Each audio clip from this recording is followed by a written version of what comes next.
it was an eventful way that you arrived today. For starters, we are beginning this interview an hour and 10 minutes after we planned to.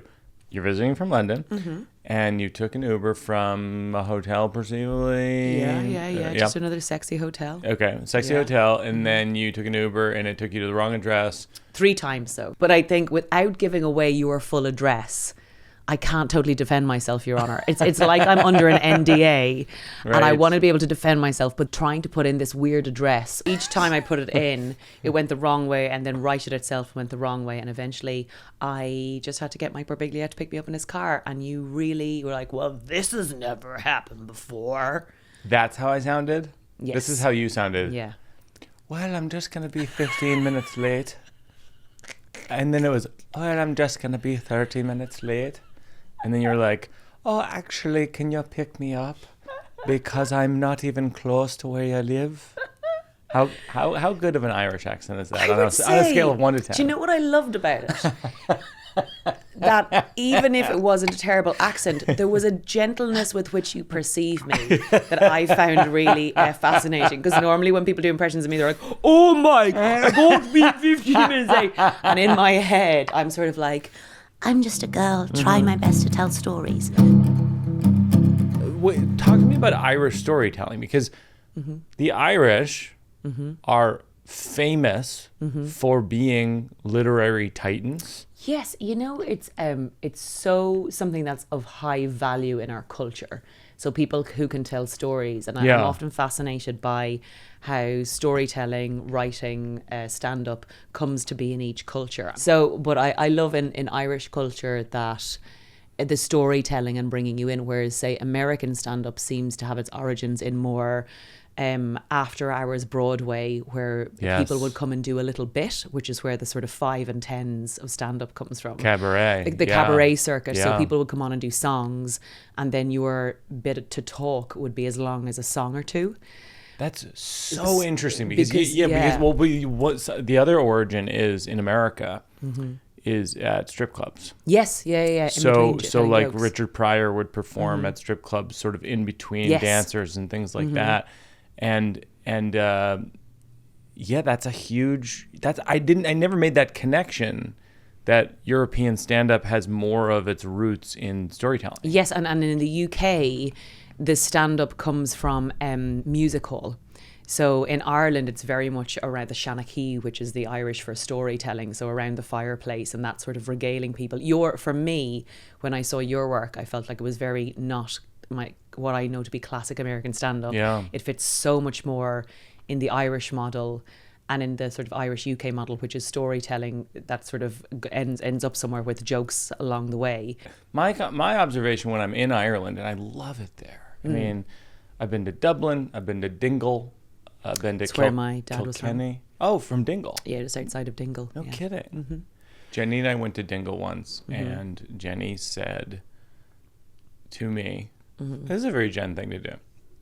She says to me, we've been together for maybe a year. Oh, so new time. Yeah, new love. Yeah. And she goes, this town is famous for its berries. And if people are doing the math at home, this is a slang term, dingleberries, for an accruement of something that develops at the base of one's arse. Is that Thank maybe? you. Thank you for using the science. And this is a slang term, dingleberries. Yeah. It's not actual berries. And so Jen had a faint recollection of this. She goes, I think they are famous. Oh, she wasn't joking. No. She goes, I think they are famous for their berries. And of course, dingleberries. I know what she's talking about, but I don't want to say it to her. And I go, no, in the first year of you're still trying to be very sexy with each other and attractive. You don't want to say, I think that's a collection of excrement at the anus. Hun. Right. Yeah. Hun. Yeah. And so I go, no, I don't think so. And she goes, no, I think so. And then we both become Larry David. And then and finally she asks the barkeep, she goes, excuse me, is this town famous for its berries? The barkeep walks over to the other end of the bar, tells a group of Irishmen. They all start uproariously laughing. He walks back and he goes, "No, it's not." I love moments like that even like in the idea of the story where you're sort of othering the people, but then they end up othering you. That you become the other, like these fucking people. How did you end up in Dingle in your first year of going out with each other? I was performing the Catlass Festival or something. Yes, Kilkenny, which is like one of the great comedy festivals in the world. Yeah, although you, time. as any kind of American or probably Australian, you really have to take a humble pill, because if you follow someone like yourself or Tommy Tiernan or any local Irish comic, you're just it's so surprising. You're just dying comparatively. I didn't understand how it must be for, maybe not now, but like 6-7 years ago, how it is to be a white straight guy walking onto stage and just being like, they're assuming I'm going to be good. Before I did Kilkenny, because I'm an Irish person, and I would walk on stage and people would sort of be ready for me to be good, even before I had sort of any sort of profile or anything like that. And I was like, oh, this feels like I'm getting something for free. And then I would watch some of the best UK and American stand-ups do what I know and had already seen to be some of the best stand-up, and people were like, they barely mentioned the local shop. And like you could see and my advice to any kind of out of towner was like, just mention something you've seen locally. It doesn't have to have a joke in it. Just being like, hey, Dunn Stores, and people are like, Dunn Stores. Dunn Stores. I know, Dunn Stores. Yeah, it's a very unique. It's true, and it's true of everywhere in the world to some degree. You do want to mention that you've been somewhere, of course, but there particularly. Yeah. Have you been working on? Because last time you were on the podcast, we talked a bit about your dad and the death of your dad. Yes. And we talked about that might end up being the subject of a solo show. Yeah. Have you investigated it more? Do you know what I learned a little bit? I think you have to be in the right place to do things. If you're going to mine yourself and any sad bits, you definitely have to prepare for something to turn into a product. And there'll be different points at life at when you do that. But at the moment, I don't know yet, because I wrote an article about his death. I knew the purpose of writing that article when I wrote it. It was about suicide for anyone who's listening in or watching. And I knew the purpose was that when I was growing up, there was no one. I was even talking about it to my fella the other day. I remember there was just no reading. It was nothing on TV. There was nowhere that word came up. And when I went to the UK to drama school, we wouldn't have watched TV on our laptops and stuff like that. And I remember seeing in the sort of free newspaper that evening there was a show called something like Suicide and Me or something like that. And I remember seeing that and feeling very private about it. But I didn't have a TV in the house I was staying in. And I remember thinking, I wonder now, is there any way I could ask to go home and watch someone else's TV this evening at 7? And I said to them there was some Irish news story on. And they were like, oh, okay. I tried to make it not weird. And I sat in their bedroom watching their TV while they were downstairs watching anything about this subject that I hadn't seen anywhere. Right. And because you felt that it was almost a taboo subject, and it was something that you had thought about a lot. Was and is, and then was just completely missing. And it was just like, I need to know that's some other opinion out there, or that someone's talking about it. Yeah. And so I knew when I wrote that article that's what I wanted to do. I wanted to just put like, here's my experience. It might not be yours, but at least someone's, like, at least I'm not the person. If I'm so hungry for that story and I have the story myself and I'm a storyteller, then it feels a bit cowardly of me not to be one of the people putting a story out. Yeah, I get that. If you know what I mean. And that I can contribute to that slight change in my own little way. And so I knew the purpose, which was important. And so with another story or something like that, I don't know the purpose yet, the point of it. Yeah. And is it necessary or is it needed? Yeah. And I don't mean even from an external thing, but is there, I don't know why I'd plough ahead and do night after night of warm-up gigs and tours or write something or push through a book or whatever it is. I don't know what my end goal would be yet. But once you have that, oh my God, it drives you through the night. It drives you to, whether it's, you know, being a father yourself, that gets you up on the tired nights to push through, or whatever your thing is. It's your engine on your back type of thing driving you forward. So, for example, Mike, at the moment, I'm 7.5 months pregnant. And I've been doing, and what I felt a little bit was that my body was forcing me to do stand-up about something rather than me deciding I wanted to do stand-up about this. Okay. And for the last couple of weeks, you know, I wasn't gigging for 2 months because I was trying to, I didn't find... It's not even that I didn't find any joy in it. I still don't find any joy in it. I do not enjoy being pregnant, but I couldn't find anything funny about my lack of joy. I could only be angry and sad and feeling sort of, which a lot of people find when they're pregnant, like a grief of the loss of your autonomy, your physical autonomy, even in a couple that you're like, I know we say we're doing it, but it's hard not to feel like you had the best version of what you were doing in it. Like, I can't imagine a better way for you to have ended up in this position. Like, it must have really felt a fucking amazing. And I know it felt amazing because I saw your face when it happened. I remember your face. Yeah. And so doing joyous. Oh my God, joyous. And then the other end you're like, right. And so it's a little lopsided, you and your mate. Yeah, it really is. In relation to what the and then when they say congratulations to you both. Yeah, and you're like, just to us both. Yeah. Okay. So well done to us both. So we'll do it in my body, right? Let's choose. I think my body. We'll have the whole dinner at my house, and I'll pay for the wine and all the food, and I'll do the cooking, and you just come whenever you want, and you fine, cool, brilliant, lovely. Yeah. But I also felt it was the first time I'd ever felt forced to talk about something. Whereas before you could have a breakup at home or a divorce or whatever you wanted, and you wouldn't have to talk about it because people wouldn't know. But you have to eventually address that you can't just walk on stage with a bum. You are showing child. Yeah. Thank you, doctor. So I felt really the first gig or two, and I had all these jokes, and I'd been writing stuff down on my notes, and I had all these jokes. But the first gig I did, I said, I'm doing new material because, well, I'm pregnant.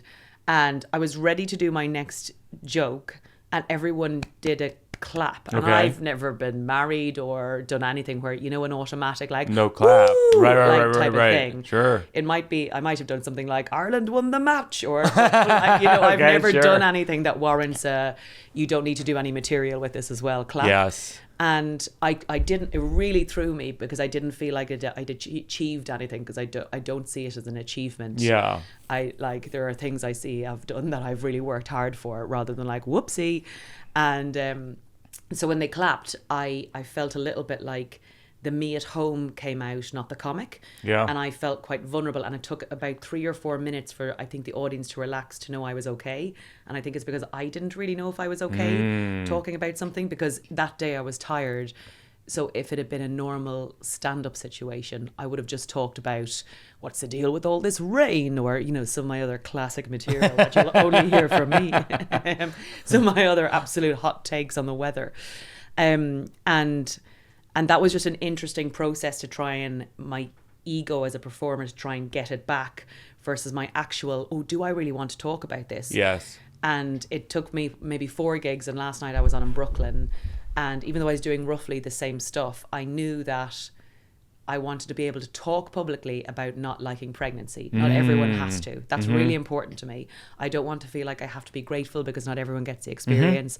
I don't want to feel like I have to not be allowed to say that because I've got so many friends, and I'm sure you do as well, who are like just cows at this stage with no baby in sight, and they leave with just giant receipts from IVF and trauma and all the rest of it, and don't get to do this. And but that still should not mean that I have to sort of go, sorry for this.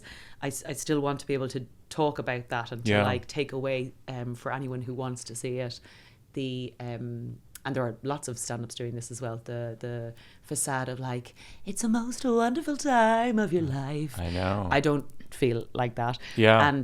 But I had to be able to do it in a way that was like still funny and no one was going to be worried about me. And I think I just cracked it last night, and it was more the energy behind me speaking and knowing that's where I wanted to end it, and people could still feel like I'm happy to be a mother, but not happy to have this illness that everyone says congrats and goes, oh, look at you. Right, morning sickness and all kinds of things. So there was the sort of point of challenge of walking up steps, for example. Or for example, if you're like running, 15 minutes late, and someone who's, who got his baby out of just a little bit of jizz, it's like, 15 minutes, and then you're trying your best to manage creating life and working the Uber in a foreign country, and then who would do that? You're like, well, exactly, who would do that? And then yes, maybe you're an hour late, but also an hour late, but that's different. Oh, is it even for a pregnant person? I think an hour. In a hypothetical scenario, I think 15 you go. Oh, absolutely, Mike. 15, I think everyone's, I think an hour plus you pick me up in your car. Yeah. When I saw that we were starting when I got here and it's 1, and I knew we were supposed to start at 12, I was like, even for me, that's now. This is the slow round. What are people's favorite and least favorite things about you? Oh my God. This is awful. This is what my therapist says not to think about. What are my favorite? I'd say it's easier to start with least favorites, because I think as every comedian doesn't, that's what makes a comedian, isn't yes, it? That they all know the things that people hate. We all know the things. I interrupt quite a lot. Okay. I speak quite a lot. It takes me, I know what I'm trying to say, and some people do it in one sentence, and it nearly always takes me 14 to 17 sentences to say the same thing. Oh. I'll add a metaphor onto everything, even though the person in front of me clearly understands what I mean. That's very funny to me. Like every single time. That should be a bit. Yeah, so I do that all the time with everything, and people normally go, yeah, I get it. No, I get it. Yeah, I get it. And I'm like, no, but you see, and then, so I do that quite a lot. What's people's favorite thing about you?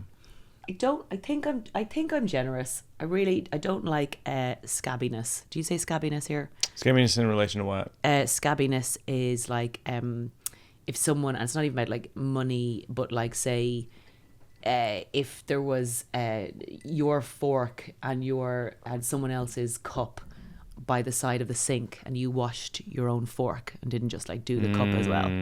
If you were like just yourself a cup of tea. I hate a selfish cup of tea where you just make yourself a cup of tea, knowing that the only thing you have to do is go, hey, do you want a cup of tea? They may say yes, which is of course boring to have to make 2 cups of tea, but like just do it, don't be scabby. Or like even that. Buying around. Scabby is nice. Leaving a tip, I like scabby. I'd like to get that into my vocabulary. Scabby, yeah. So I hate scabbiness. Now it doesn't mean if you've no money that you shouldn't be. There's all sorts of ways to be generous with yourself, your time. No, I money. follow it. Yeah. I follow it. See, exactly, you follow it, and I'm already trying to do a metaphor, even though you follow it. So I think I'm not scabby. I think I'm actively not scabby. That's nice. What's a memory you have that still makes you cringe? Oh, there would have been loads of ones, like especially in my like dating days before I'd gone to enough therapy, where someone clearly had no interest, and I was like, I'm just gonna for myself send 1 or 2 last texts, a bit of a joke. Oh, I remember I was on this is cringy to me, but my friend really enjoyed it, that I was on a dating app and a few years ago, and this guy matched with me, and we had a few friends in common, and he was like and I thought, one of his pictures was broccoli, and I was like, that's a bit funny. One of his pictures is broccoli. That's my sort of person. Someone who'd on an app that's all about like looking like you own a boat or whatever, that someone would choose just broccoli and throw it in there. It's like, that's a bit so silly. Inane, yeah. Yeah, it's just exactly. It's just a bit silly. So I was like, that's my kind of vibe, bit of silliness. And we'd sort of, back and forth it. And he said, oh, our friends speak so highly of you and la la la. And then something came up about jail. And basically, and I skipped the bit where, in my head, where I really made sure that he was a bit of a silly Billy. And I wrote this reply. You thought he was Mr. Broccoli. Oh, I thought he was Mr. Broccoli. And it turns out maybe Broccoli had been an accident on his phone. Because Maybe I Broccoli wrote was a back, default. maybe Broccoli was a default setting from like Windows 95 or something. Because I wrote back a reply that when I was writing it, I was like, this will earn me a BAFTA for comedy writing. And, you know, all of our back and forths had been sort of equi-size. So his thing, I'd come up with a joke. He set me up for something. I'd come up with a good joke. He said something about jail. Right. And then my reply was about this fat, like Yeah, about yeah. kind of 3 inches long in the sort of reply zone. And I did this thing about writing, oh yes, well, I'm in jail right now. I'm putting on a play. All the other prisoners are involved in the play that I'm doing of Macbeth. Sure, not everyone remembers their lines all the time, but we're trying, and that's the important. And I just did this whole long, what I thought was absolutely effing hilarious bit that I was in prison directing a prison play, and that's where I was texting him from, did he mind, and would he want to come and see it. I could get him like a pass, for like a visitor pass, to come and see the prison play. Some of the other people in prison are also having their families watch. Like, it was, as long as I'm telling you, it was double the length of the time, right? You know, and I was like, oh my God. And up to that point, it had been sort of over the course of 2 or 3 days, enough text to pass to know someone's interested. Yeah. And then began 5 days of no reply. I love that. That long text and then 5 days of no reply. 5 days of no reply. And it's towards the because end. you're clearly doing a bit. Oh, exactly. I was doing a bit. And the person is either A, not engaging with the bit, yeah, or B, just not scared of their lives, sort of for scared, how absolutely mad it was. Taking it literally, maybe. Yeah, I doubt they thought I was in jail directing a play. But even if they wrote out, ha ha, don't even know what to make of that, that would have been like something. Right. And then I could have like pulled back a bit and like rejigged myself. But the silence after it. Yeah, the silence. Oh my God. And you still think about it. Yes. Well, I went myself and my friend had been exercising in the park regularly through the pandemic. And this was kind of towards the end when things were opening up again as well. And I was like, do you think this is mad? Maybe, I don't know. And I read it to her. And she laughed so hard, not at necessarily what I was saying, but at the setup that he'd given me no clear signs that he would be ready for such a mad story. Yes. And when I read it out to her, I could hear myself sounding mad as the day is long. And I was imagining him on the other side going, yeah, cool, bit of fun. I'm directing a play in prison. Everyone's going to be there. It's Macbeth. The prisoners are involved. Like, it's so silly.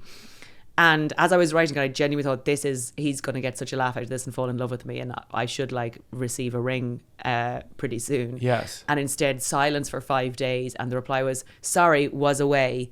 This is why I find comedians, we are often misunderstood people. Thank you. In life. Outside of our stage work. Yeah. I did full stage work at an environment that was just set up to sort of serve food. Do you know what I mean? Exactly. It was so and also it was nothing sexy about it. You know, because in those stages you're basically like being like, I've got boobs, you've got a penis, let's call the whole thing off. Like, and there was nothing sexy about my reply. And I still think about that. And my friend Kate brings it up all the time because she thinks the aftermath silence was so funny. Can you remember a version of yourself that was sort of an inauthentic version of yourself? Yeah, definitely. I think, and this is like a being younger and also being a performer and wanting people to like you even if you didn't like them, to have, it's a Simon Cowell on the X Factor thing, that so many people respect the person who rarely says anything nice, or being in environments where you know people sort of want you to fail and you're like, I'm going to prove them wrong. And it's a weird sense of achievement when you earn that, because you're a very good example of this. You're someone who I always remember, I felt like you instantly liked me, and that was so nice. And I was like, oh, I got to seek out that more. Yeah. Because there's so many environments where you seek validation from people who you just want to prove them wrong. Yeah. That I am worth being seen, or I am worth being looked at. And it's just a chase that exhausts you.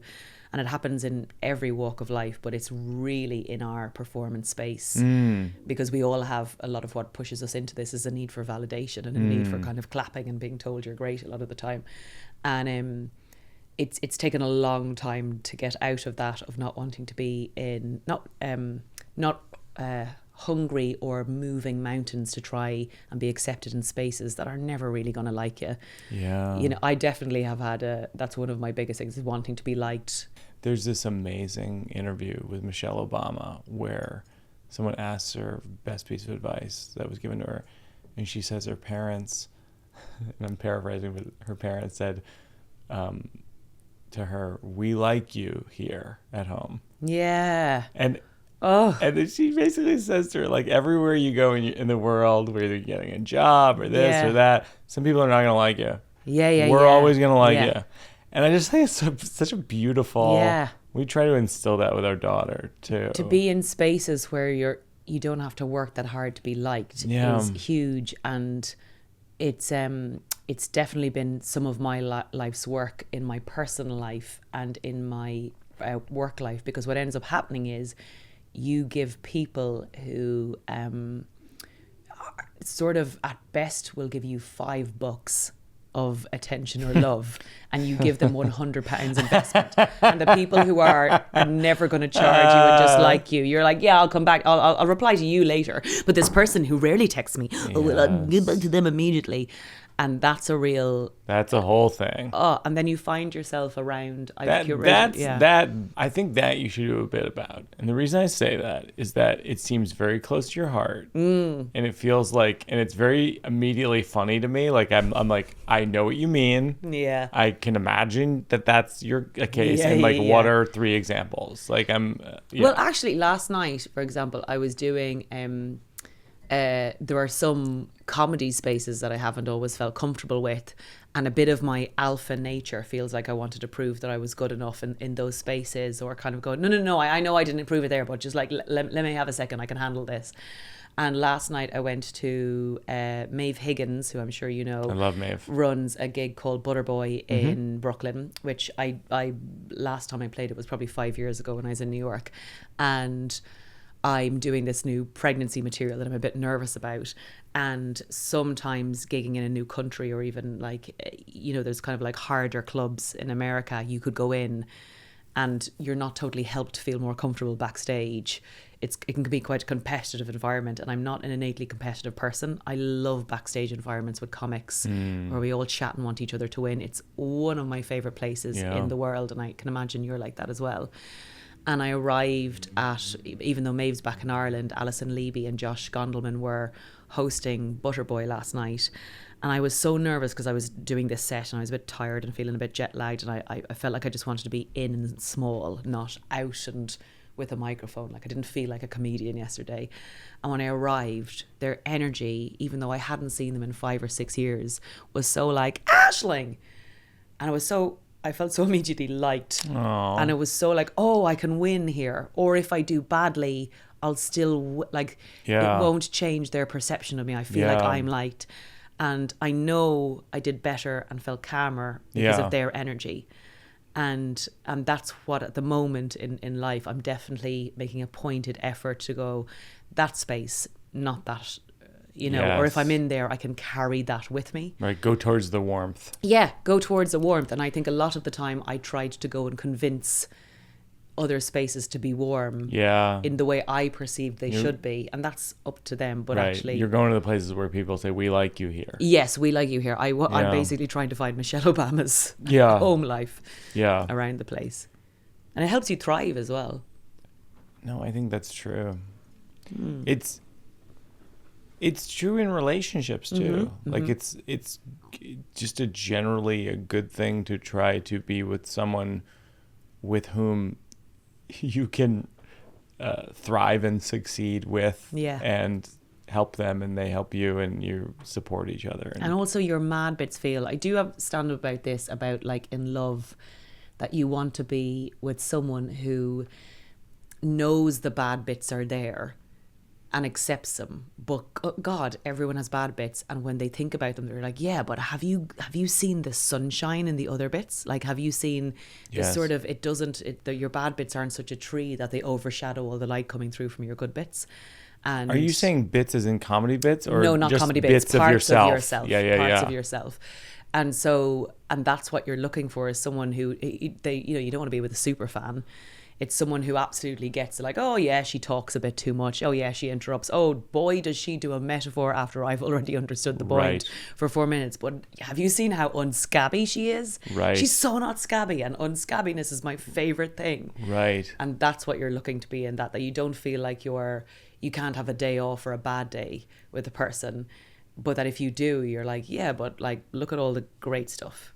I think in some ways that's like your relationship as a comedian to the audience, is that you want to show your scabby bits, let's say, in a way that they go, I know what you mean. Yeah. You know, as opposed to like, I'm fantastic, you know, look at me at this angle. Yeah. And it's like, yeah, I think that is a bit of a dance in stand-up, because I think when you're starting out in stand-up, I don't think you really want to admit those things. You don't want to admit those things. Yeah. And what's so lovely is finding the in to your scabby bits to tell an audience, so they laugh with you. Yes, I agree with you. That feeling when you say, like at the moment with the pregnancy bit, say in the first gig, I felt like my scabby bit was like not loving being pregnant, but knowing that so many of my friends, more than I would ever want, have had such a tough, terrible time trying to get pregnant. And here's this thing I've sort of gotten easy enough to sort of go, I don't like it, you know.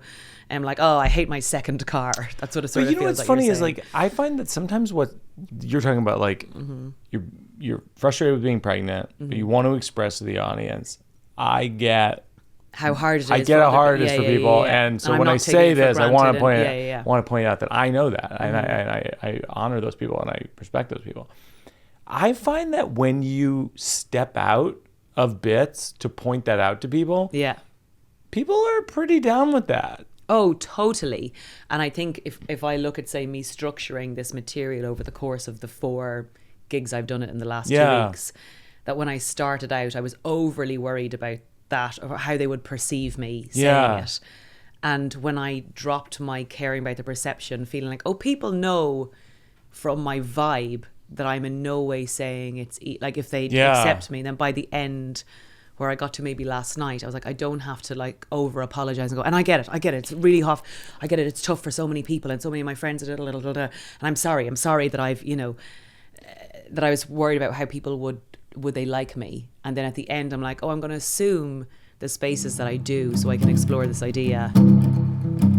Okay, so this is a bit that I'm working on, couple bits. One is, when I was a kid, my dad always told us we had to go to church, but he never went to church. Interesting. I know. So you would go with your mom? I would go with my mom and my siblings, and then my dad would tuck away and smoke a pipe in another room. And I was forever thinking, like, I want to be part of that religion. And in a way, I am. He's an atheist. Or in a way, I don't know if the end of agnostic. That joke is. Yeah, I'm agnostic. Is the religion he's part of happy wife, happy life? So maybe your mother felt it was important to go to church. She was like, you need to go. Don't ask me why I'm in the corner with my pipe, but you need to go because my religion is my wife. Well, and what she wants is the thing. Well, it's funny. I think and of course I'm all just reading into it because he's a silent, quiet person. But I think in some ways it was like him being like, it hasn't worked for me, you try it. You know what I mean? Oh, interesting. Like an exercise bike. Yeah. Like I'm not using it. Give this a shot. But I'm not saying exercise bikes don't work. Yeah. Yeah. And then like I asked my mom about it last weekend. I was visiting my dad and my mom. I go, Mom, my dad never went to church, but he always told me to go to church. You ever any read on that? She said to me, she goes, before you were born, he made an announcement one day to me and Gina and Patty when we were about to go to church. I'm not going to church anymore. And then he never spoke about it again. He never went to church. And I was like, I didn't get the announcements. No one, like my whole childhood, I'm realizing, is just reading into subtext. Yeah. And that, isn't it so I wonder, will, say, your kid or my kid have that same thing, because we love subtext and we swim around in it and we say it out loud. Mm-hmm. But that whole generation was, which is my problem, is that I hate not investing in the subtext. I want to make sure I understand what the subtext is. So I root around until the subtext becomes text. What's the text? Yeah. That so many of our childhoods are like an understanding, and years later go, oh no, I only told you that because I was tired and it was a Wednesday. And you're like, I based my personality around that missing information. Like, really? That how much stuff you take in. Is that an Irish thing too? Like the Irish sort of repressed? Yeah, definitely. Like not saying how you feel about things? Oh, absolutely. Yeah. This is a thing I wrote about my dad recently, which is my dad would call home from work 3 or 4 times a day, and he'd go, any calls, any mail? And we'd say no, and then he would hang up. And that was like a majority of my conversations with my dad. Yeah. And I'm just like so judgmental of that. But then, like, I have my stupid phone and I look at it like 37 times a day. Any calls, any mail? Yeah. And then I put it down. How long was it before he would get home after those calls? This is a whole other joke, which is like, he would come home probably 7 or 8 o'clock at night. And then when I was like 5 or 6 years old, he started to go to law school in his free time. That's how much he didn't want to be a dad. Yeah. You must have been so annoying. My takeaway of that is not bad father, it's bad child. Bad child, yeah, without a doubt. Why don't we look at what you were doing wrong rather than focusing on what poor Pops was doing wrong? That's good. Yeah, that's maybe. A better angle. That's a better angle than I have right now, actually. Must have been so annoying. Bad child. And of course, in some ways I'm judgmental of my dad, but then it's like, well, what was I doing? Maybe I wasn't a great kid. Maybe you're a bit boring. Not every child is going to be brilliant. And then I wrote down this third thing about my dad, which is I never had a sex talk. You have a sex talk when you're a kid? Oh, no, I don't think so. We did. We had a sex talk from this woman who came in when we were all, so it was 6th class, which I don't know what grade that is in America. But how old? Like 12 or 13? 12, yeah. Yeah, we had so the before same you thing. go to the next health. big we school. We had health class in 6th grade. Yeah. This wasn't a class. This was everyone from that year being brought down to the PE hall in our girls' school for 5 days. And under which we would talk about periods, sex, and all the rest of the stuff. And we were like, oh my God, we're going to learn about sex. We can't believe it. But there's no Google back then. There was no anything. She left that for the Friday, but the whole Monday to Thursday Monday to Wednesday was how to wash yourself. So big, like, and I'm like, surely this can't be most of like adult life is learning how to wash yourself. I feel like you're skirting around the issue. But I always remember as well her talking about airing yourself out, and so not wearing underwear to give yourself a chance to breathe. And then on the Thursday it was periods, and said in the most confusing possible way. Like, you'll get this and the egg passes over the thing and the womb and the thing and then this and the and never really in a Catholic Irish school during the 90s mentioning how a tampon worked. Like, that was all still a bit like, and then and then the liquid and the this and the that, and that's how a baby can't be there. And like, but how would the baby get in the first place? And then on the Friday, this is more information than I know. By the way. You already. Yeah, I'm telling you this for Jenny, basically. And this is for Jen, kind of like for her benefit.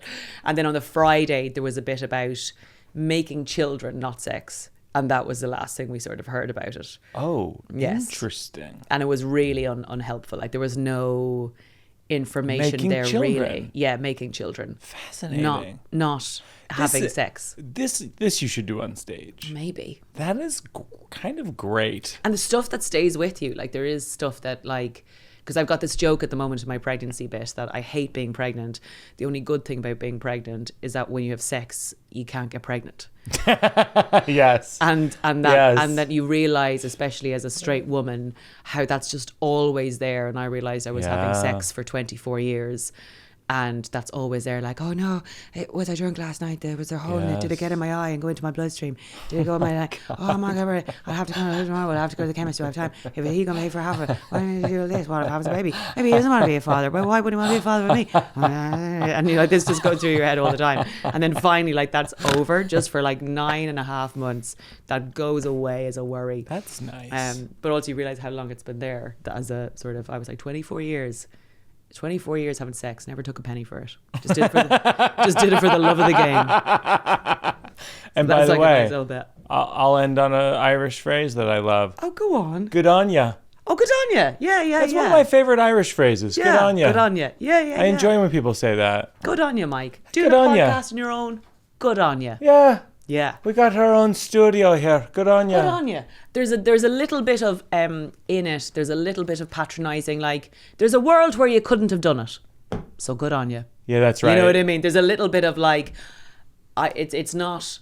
I never expected anything less from you, Mike. It's like, I could have expected a small bit less from you. and you didn't hit that mark. So good on you. Aisling Bea, you're an absolute charm, aren't you? Thanks, Mike. Oh, I'm going to be you. Hey. That's when I realised that Aisling Bea was quite charming. Cut to cards. Oh my God, Jesus falling Christ. from the ceiling. Oh my God, okay. One more thing, we give to a nonprofit of your choice. Oh, is there a nonprofit you like to contribute to? Oh, let me have a little think about that. As we're here in New York, it'd be nice to do something maybe for food bank, local food bank. Yeah. Yes, we will. We have contributed to City Harvest before. We will do that again. We will link to them in the show notes and encourage them the folks listening to contribute as well. Congratulations on it all. Oh, thank you very much. I'm so glad to see you. It's always a joy. It always makes me happy. It always brings me warmth, and the way that you're describing feeling warm in certain places with certain people, I feel that way about you. But you know, that's also with you, Mike. Aww. And that's where I feel I'm like last night I was nervous about going to my gig, and I felt it all day long. And you know the way when something's hanging over you until it happens, you can't even relax or sleep. Yeah. I had no worry about my Tuesday. Because I was like, oh, that's the day I'm doing Mike's podcast. Yeah. I have no worry about that space. Yeah. I'm feeling that I'll be left hanging. And then I end up being late, and you made such a negative atmosphere. And I was so wrong. I should have been more worried. But isn't it a negative atmosphere that makes you stronger? All right. That's it for us.